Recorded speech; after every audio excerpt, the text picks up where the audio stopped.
Well, hello everyone. My name is Elliot Gu. I'm co-founder of Capitalist Times Investment Research and the Free Market Speculator. And today I want to talk a little bit about gold in particular and precious metals generally. And I think a lot of investors recently have watched gold jump to record highs. You've seen a lot of stories about it in the mainstream media. And I've had quite a few questions about, why is gold jumping to all-time highs right now? Is it because, China is selling treasury bonds and buying gold instead? What's driving it? And my answer is, this is nothing new. Gold has actually been outperforming stocks for nearly 5 years now, for well over 4 years now. And I recently did a little review of the stocks that I recommend in the model portfolio at Free Market Speculator. I do this obviously periodically. And what really stuck out is that the gold recommendations, the gold and precious metals recommendations that we have in the portfolio have outperformed even the Nasdaq over the last couple of years. Now, I have been following the gold market for more than 20 years now, for about 25 years now. In fact, I wrote a book, co-authored a book back in 2006, where we talked a lot about gold and other commodities, energy, agricultural commodities as well, way back in 2006, and I've been covering it for longer than that. So I'm not new to this theme. In fact, right at the end of March, I published an article right here on Free Market Speculator. I'll put a link to that below this video about what I call the Great Cycle. And I'll talk a little bit more about that today, but really it's a long-term, multi-year cycle where the market goes from favoring stocks, financial assets, to favoring real assets, commodities, and commodity-levered stocks. But let's just look at the last few years to start. And in particular, I've recommended gold, as I said, for many, many years on and off. And the last time that I added gold recommendations to the model portfolio at Free Market Speculator was actually in 2023, a little over 2 years ago, in March of 2023. Now, take a look at this chart. This chart actually shows the performance of 4 different things since I recommended the GLD, which is the iShares Gold Fund. It tracks the price of gold itself. I recommended that most recently. As I said, I've recommended it multiple times over the years, and we've been in and out of it multiple times over the years. But the most recent recommendation of GLD was March 13th, 2023. And we've recommended adding to that position since that time. But since March 13th, 2023, the GLD ETF is up about 67%, okay, versus just a 44% gain in the S&P 500. And let me flip onto this chart. We actually recommended a gold levered stock. This is actually a company involved in the royalty and streaming business, and I'll explain that here in just a second. Wheaton Precious Metals, we recommended that one on April 28th of 2023. And since that time, it's up 70% versus the S&P 500 up 33%, and the QQQ, which is the Nasdaq 100, which is the other line you see here on this chart, which is up 43.6%. So what exactly is Wheaton Precious Metals? Wheaton Precious Metals, I said, it's a royalty company. Now, royalty companies don't actually mine gold or silver, but royalty and streaming companies, in particular, Wheaton does a lot of streaming deals, and I'll explain what that is. Basically, a streaming deal is a deal where the company approaches a miner of base metals. For example, there's a company called Glencore that has a major copper mine in Peru, and that copper mine is called Antamina, and it's located in Peru. Primarily targets copper. Now, Glencore doesn't own the whole project, but it is the largest owner with a little over a 1/3 stake, I believe, at this time. And what Glencore did is it did a deal with Wheaton where Wheaton provided Glencore an upfront payment of $900 million US, okay? And in exchange for that upfront payment, Glencore agreed to provide its share of any silver produced from that mine, from that copper mine. Now, when you mine copper or iron ore or any other base metal, you often have precious metals in that ore. Now, they may not be worthwhile to target those precious metals solely for the purpose of producing precious metals. You know, it may not be a rich ore of gold and silver, but you produce significant quantities of gold and silver as sort of ancillary production to the copper or iron ore or whatever else you're targeting. So in this case, in Peru, Antamina produces a lot of silver alongside copper. And so Glencore said, well, we'll give you access to all of the silver we produce from this mine in exchange for that $900 million upfront payment, in addition to an ongoing fee that is 20% of the spot price of silver that is produced from this mine. So that's an ongoing production payment, 20% of the spot price of silver at the time that it's mined. Now, the beauty of this is if you follow the gold and silver mining industry all over the last several years, one of the things a lot of companies have been struggling with is higher than expected costs to develop new mines or extend existing mines, and just rising cost inflation across the board. A lot of companies have older gold and silver mines, and the ore they're mining is not as rich as it once was, so it's more expensive to produce gold and silver. One of the beauties of these royalty and streaming companies, and why we focused on companies like Wheaton over pure play miners to date, is that they're not exposed to that cost inflation. Usually it's either a fixed price per ounce of gold or silver mined, or some percentage of the spot price of silver in that quarter. So their production costs, they're not actually producing anything, right? Their production costs, though, are fixed because they only have to pay 20% of the spot price in this case for every ounce of silver mined. So that gives them much higher margins. So regardless of how much it actually costs for Glencore to produce that silver, Wheaton only gets charged 20% of the spot price, which means they get to keep the other 80% of the upside from every ounce of silver they're delivered under this deal. So as you can see, this is quite an attractive opportunity for them because it actually allows them to have a very predictable cost structure for the silver they produce. So my point is that, Wheaton Precious Metals has beaten the Nasdaq since we recommended it, and this was back in 2023, in April 2023, which includes most of this period, this big rally that we've been hearing so much about over the last few years in the Nasdaq and in stocks. And most people would tell you, the Nasdaq has been a leadership group, and Nasdaq and tech have led, but Wheaton has still beaten those stocks, the QQQ. It's also beaten, if you look at just GLD, which is an ETF that tracks gold itself, it's actually beaten the S&P since we last recommended it. And in fact, it goes back even further than that. Now take a look at this chart. This is actually a chart that goes back to the end of 2020. So this is a period of over 4 years now, right? And this is a period where we've seen ups and downs in the stock market, but a lot of people would tell you, tech was the place to be. Not really. Look at this chart. I've put GLD, which is the dark blue line, Wheaton Precious Metals, symbol WPM, which is the orange line, the S&P, which is the green line, and I'm using the S&P ETF, the Spider ETF, and the QQQ, which is the Nasdaq 100, which is that light blue line. And what you can see here is that since the end of 2020, the GLD ETF is up a little over 66%. The Wheaton Precious Metals, as I mentioned, the streaming company, is up 107.9% since that time. The S&P is up 53%, and the Nasdaq 100 is up a little over 49%. So this is nothing new, despite the fact that you probably only heard about it recently on financial television and mainstream media. Gold and precious metal stocks have actually been trouncing stocks, and the metals themselves have been trouncing stocks for more than 4 years now.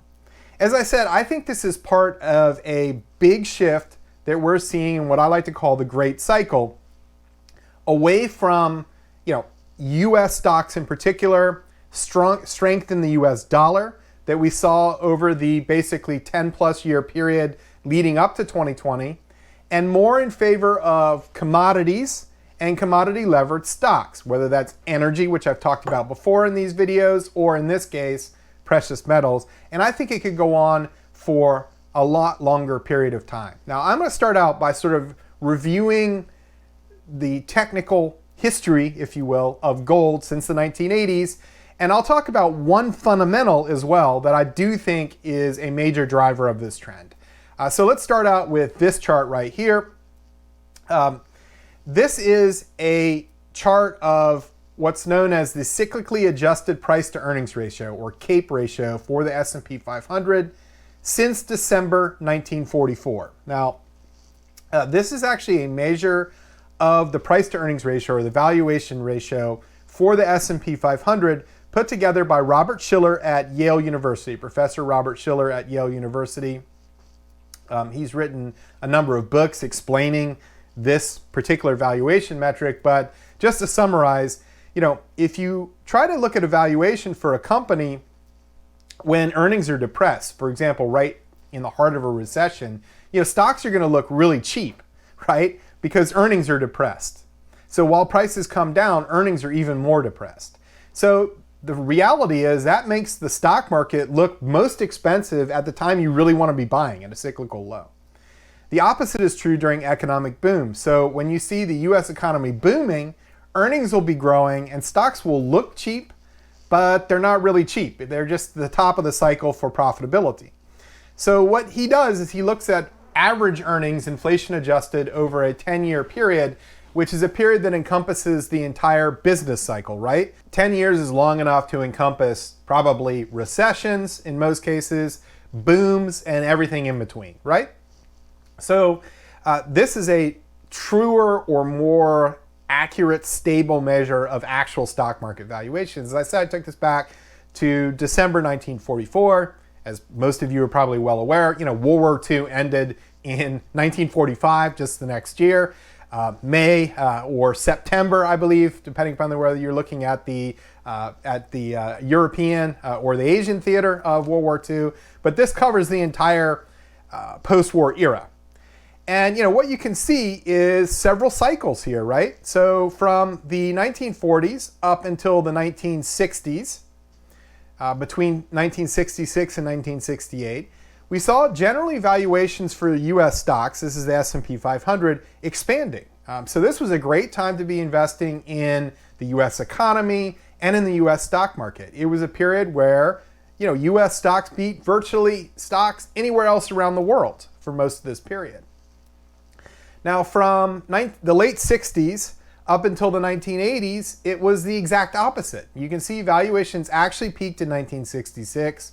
We had kind of an echo boom, if you will, where valuations came down sharply in a recession in the late 60s. Then they bounced a little bit, but we then saw valuations generally decline from the late 60s, as I said, through the early 1980s. Now, in the early 1980s, nobody cared about U.S. stocks. Everybody was talking about gold and commodities and the bull markets there. The stock market had really gone nowhere in actual nominal terms and was down in real or inflation-adjusted returns between 1968 and 1982, a period of almost 15 years. But in 1982, deeply out of favor, the U.S. stock market bottomed, and we saw another period of generally expanding valuations from 1982 all the way up to that 2000 peak. That was the end of the late 90s boom, the dot-com bubble, as it's come to be known. And everybody was talking again about U.S. stocks, right? That was the only place to be. Nobody else could beat the U.S. stock market. A lot of people talking about, all you have to do is buy an index fund tracking the S&P 500, buy it on every dip. That's the long-term route to riches. Once again, just like the 1960s, didn't quite work out that way, right? Between 2000 and 2012, 2013, the U.S. stock market went absolutely nowhere. As you can see, valuations collapsed over this period from a CAPE ratio near 45 at the peak in 2000, all the way down to a CAPE ratio of less than 15 at the stock market bottom in 2009. So valuations came way down, and once again, U.S. stocks were out of favor. After the financial crisis years, 2007 to 2009, we had another period where, generally speaking, commodities underperformed. They didn't all top out in 2009. Gold prices actually peaked in 2011, as I'll show you in a minute. Oil peaked in 2008, but we saw kind of an echo boom where a lot of energy stocks went on to make new all-time highs or new highs in 2014. But generally speaking, from that 2009 period all the way up until 2020 or so, period of more than a decade, US stocks were the place to be. Late last year, I've mentioned this before on videos, you had The Economist come out with a magazine cover, a cover story about the US economy and stock market being the envy of the world, right? The dollar was also very strong over this time period. I might have a slide up about there. I can't actually remember if I have a slide up there in this deck, but the dollar was generally strong over this period and has been, again, weakening more recently. And that brings me to what's going on with the valuation metric here most recently. As you can see, we had a big surge in stock market valuations. We got up to around 37 or 38 CAPE. Not quite as high as 2000, but close, right? In 2021, right? We came down in 2022 as the stock market endured a bear market. Then we saw an echo boom that ended in February of this year when the stock market hit an all-time high, and now we're coming down yet again. So you can see here, I've drawn a red arrow on this chart, but you can see here the current period for stock market valuations look very much like it is in the late 60s. I believe there's good reason for that. This is a signal that we are seeing a turn in that great cycle away from the S&P 500 US stocks being the only game in town in favor of other groups, international stocks, commodities in particular. And one of those, of course, one of the big ones is precious metals, gold and silver. Did very well in the 1970s, did very well in the 2000s, right? I'll show you in a minute, and is starting to do very well again right now. We are nowhere near the end of this. In fact, I believe we're still in the early stages. I believe this bull market in precious metals is going to last generally well into the coming decade. And I believe that you will see gold prices north of $6,000 an ounce in the next few years. And I'll tell you exactly what I'm looking at to derive that kind of a target. But the point is we're going much higher, gold and silver. So let's turn from stock market valuations and the sort of peaking pattern we're seeing in valuations for the US stock market in favor of gold prices, the actual price of gold. So let's start out with this chart. This is a long-term chart of gold.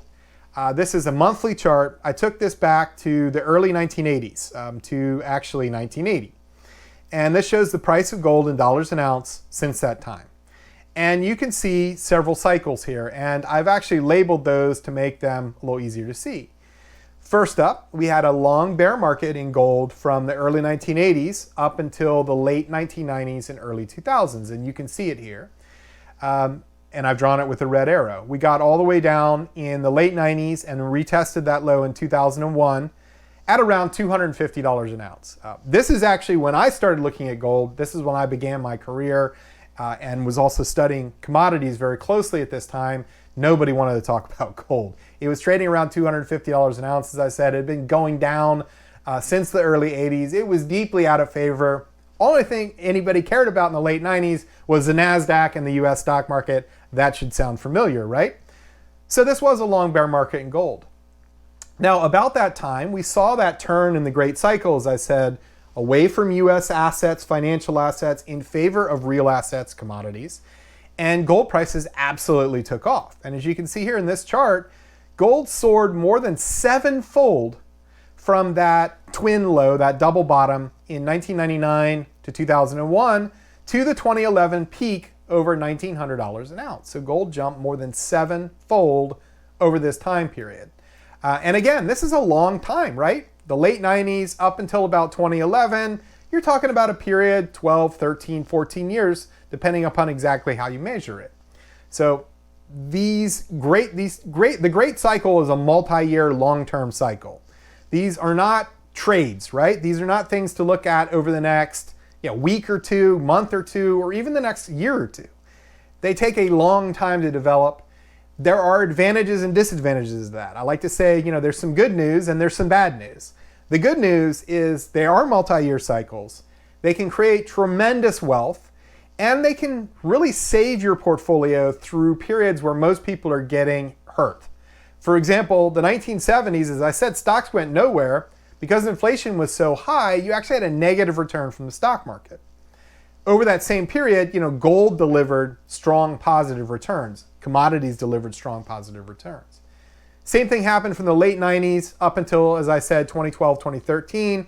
US stocks went nowhere, were negative in inflation-adjusted terms. Gold did very well. Gold stocks did very well. Sevenfold increase from that late 90s low to that 2001 peak.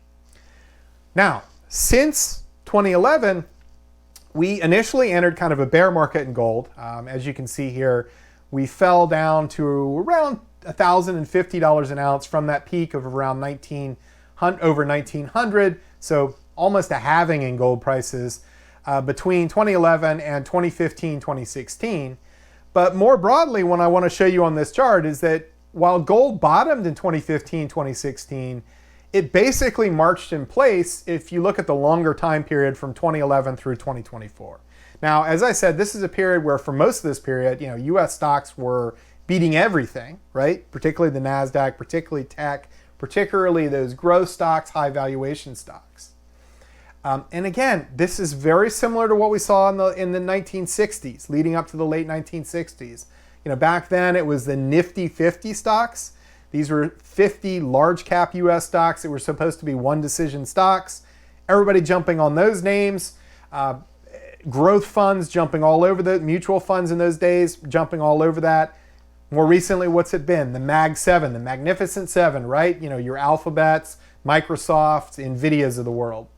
But gold went nowhere for this time period. Now, gold finally broke higher from this range in early 2024. And now, of course, we've run to all-time highs. And at that time, gold was trading a little under, around $2,000, $2,100 an ounce was the peak of that little consolidation I've drawn on the chart. And now we've gotten all the way up to over $3,200 an ounce. So these are long-term cycles. And I believe that just over the last 4 or 5 years, we've kind of entered that new upcycle for precious metals. The great cycle has turned once again in favor of commodities. But again, since I would say 2023, 2024, we've entered this new up leg as gold has broken out to all-time highs. And as I showed you, these are generally decade-plus long cycles. So I think that this will continue well into the coming decade. Now, I want you to look at the top pane of this chart, which is actually the price of the S&P divided by the price of gold in dollars an ounce. So another way to look at it, or the way I look at it, is how many ounces of gold would you need to buy the S&P 500 index? And as you can see, if you look at this top of this pane, this top chart pane, you needed less than an ounce of gold to buy the S&P back in the early 80s. At the peak in 1999, 2000 to 2001, that period, you needed over 5 ounces of gold to buy the S&P. So stocks are very expensive relative to gold. At the lows, at the highs for gold, the low where stocks were most out of favor, if you will, in that 2011 to 2012 range, you once again needed about 0.7, only 0.7 ounces of gold to buy the S&P 500. And most recently, when stocks reached their valuation peak in late 2021, you needed over 2.5 ounces of gold to buy the S&P 500. And today we've pulled back only though to about 1.7 or so on this metric, a little under 1.7.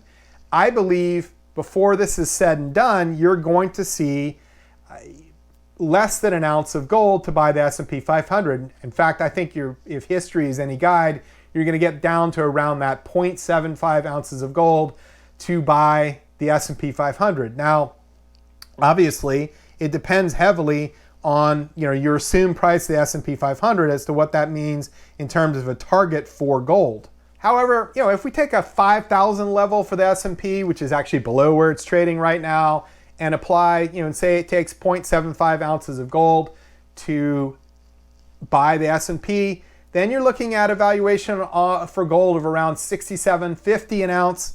if you say take a 6,000 S&P level, which is a little below the recent peak in the S&P, you apply the 7.75 ounces, the same 0.75 ounces of gold to buy the S&P 500, you come up with the valuation of about $8,000 an ounce. This, of course, is not the only way I produce a target for gold, but if we look at the recent lows in the price of gold of around $1,100 an ounce back in 2015, 2016, assume about a seven-fold increase like we saw between the late 90s and 2011. That also gets you up, obviously, over $7,000 an ounce, up towards that $8,000 an ounce range. And also, if we look at things like the rising cost of producing gold, right? The fact that even with gold prices being near their highs over the last couple of years or breaking out to new highs over the last couple of years, a lot of these miners are really struggling with their cost structure and to produce the level of free cash flow that they have forecast because of those rising production costs. So just looking at that, I think you're going to need to see gold prices go a lot higher because it's becoming a lot more expensive to mine new ounces of gold. And I do want to show you from a fundamental standpoint, one of the recent drivers in the price of gold that I think is very important. Now, the World Gold Council, I definitely encourage you to check out that website. It's a very interesting website. They produce a lot of data and fundamental data and research on gold prices, the gold and silver mining industry. And one of their most interesting things is in their annual report, which you can, by the way, download for free on their website. You will see the supply and demand for gold in any given year, their estimate of where the supply and demand balance is, what sources of supply and demand. And obviously one of the key sources of demand for gold, there are two major sources I'm going to talk about today. One is investment demand. So that could be people buying gold coins, gold bullion, right, to hold physical gold as an investment. Also, of course, more recently, we've seen a lot of that transferred over to the ETF market, right? ETFs like GLD that tracks the price of gold, SLV tracks the price of silver. These are very popular, so investment demand can just mean that people are buying these ETFs and the ETF providers actually buying physical gold to back up those ETFs. The other source of demand, I want to talk about is central banks or official sector, right? Governments who are buying gold as reserves, right? To back up their currencies or as an alternative for just holding reserves of US dollars. Now, that doesn't mean, and I'm sure you've probably seen plenty of promos over the years about how the US dollar is losing its reserve currency status. That's not what I'm talking about. But even if central banks switch a small portion of their reserves out of US dollars or other currencies into gold or silver or other physical assets like that, it can produce a large surge in gold demand. And in fact, that's what we've been seeing in recent years. This chart shows you the demand from central banks and investment demand, as I said, gold coins, gold bullion, ETFs, right? Which is the investment demand is the orange portion of these columns. The blue portion is demand from central banks and governments. I took this back to the first quarter of 2010, and what you can see here is that at the prior peak back in 2011, we saw quarterly gold demand from these two sources up north of 600 tons each quarter, and we're seeing that again today. In fact, you can see in particular, look at those blue portions of those bars, right? We've never seen stronger demand from global central banks for gold than we've seen since the third quarter or so of 2022, than we've seen recently. This is record-setting demand from central banks right now. So there definitely is something going on where central banks are using gold for reserves rather than, say, the dollar or other currencies, which are all, let's face it, flawed fiat currencies like that. So, how much have we actually seen? Well, in the fourth quarter of 2024, which is the last full quarter for which we have data, central bank demand reached 333 metric tons of gold. For those of you like me who aren't necessarily use the metric system so much, What that translates to is right around 11.75 million ounces of gold demand in the fourth quarter alone of last year alone for gold from central banks. 2024 was, in fact, the third year in a row, the third consecutive year that's never happened before, where central bank demand exceeded 1,000 metric tons a year. Again, for those of you who prefer not to look at the metric system so much, that works out to about 35.274 million ounces of gold every year in new demand from central banks alone. So there's definitely something going on right now. Now, that's the big picture. As I said, I'll link down so you can see more about what I'm talking about with this great cycle. I'll link below this video to the article I recently wrote on Free Market Speculator. It is open for those of you who are free tier readers as well to read through it. Some of it's behind a paywall, but most of the big picture stuff is in front of the paywall, is free. You know, I talk about the big picture, but I also want to mention the shorter term picture. Now, we have seen a big surge in the price of gold and gold stocks, and people are starting to get excited about it. And I hear a lot of people ask me, you know, well, don't gold stocks and gold itself do well during bear markets for the S&P 500 or when there's a recession? The answer is yes and no. As I said, these long-term cycles are very powerful. They create a ton of wealth, but the drawback, the downside, if you will, is that it's never a straight line. They can be very, very, very frustrating. That's the bad news. I talked a lot about the good news. That's the bad news. And in fact, you can see dips in the price of gold, sharp dips in the price of gold when there's turmoil in markets, because when the stock market sells off hard, when there's a recession, you know, a lot of funds, institutional investors are just looking to raise cash. And so they're going to sell assets like gold and even treasury bonds, as I've talked about before on these videos, when there's a lot of volatility out there as a source of cash. We saw it in the treasury bond market here in April, where treasury bonds sold off. A lot of people looking for a fundamental reason for that. I think it was just demand for cash from a lot of institutional investors. And since then, we've seen treasury bonds recover, yields come back down. We also saw it in gold. Gold endured a pretty sharp sell-off in late March, early April, when the S&P 500 was most volatile. And let me show you a few prior examples of that. This is a chart of a close-up of the chart of gold around that late 90s to 2001 low.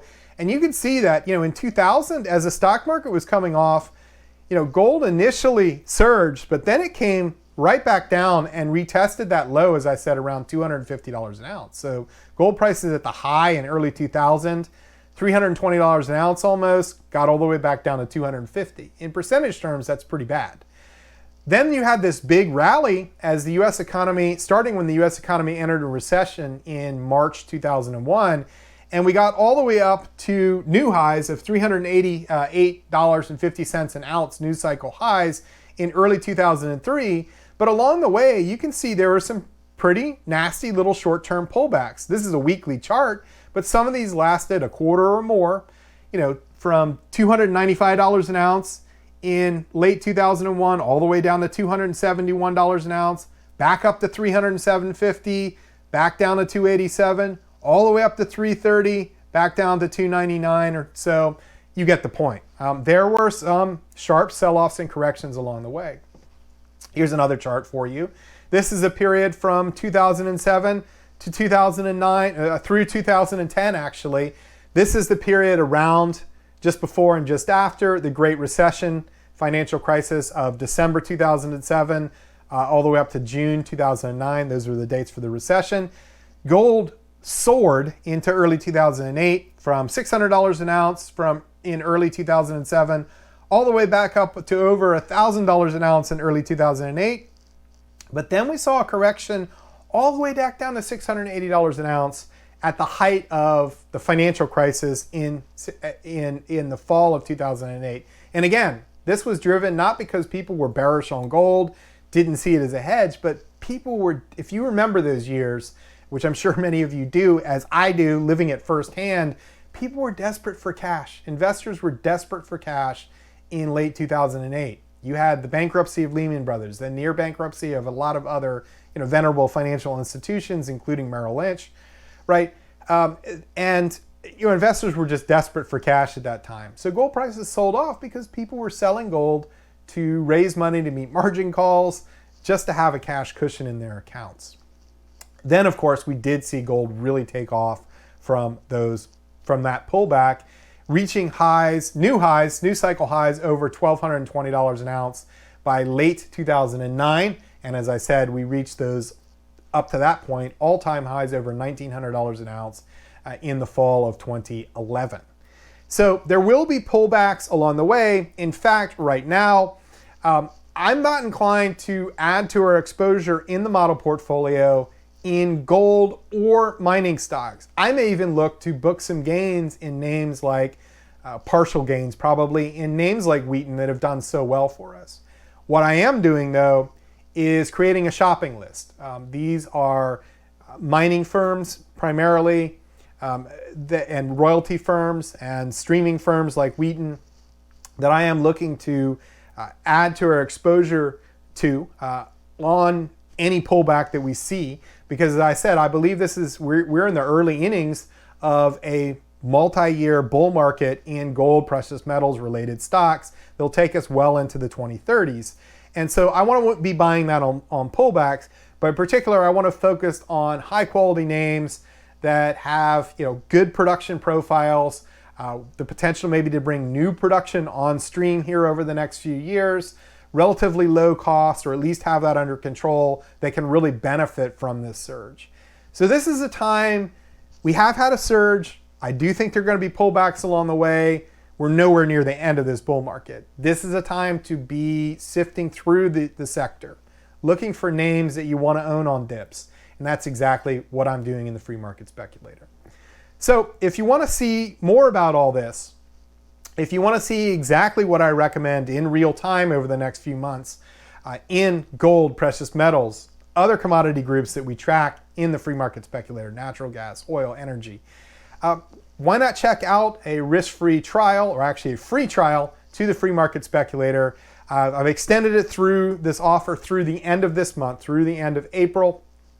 It's a 90-day free trial, Free Market Speculator. I'll put the link to that below.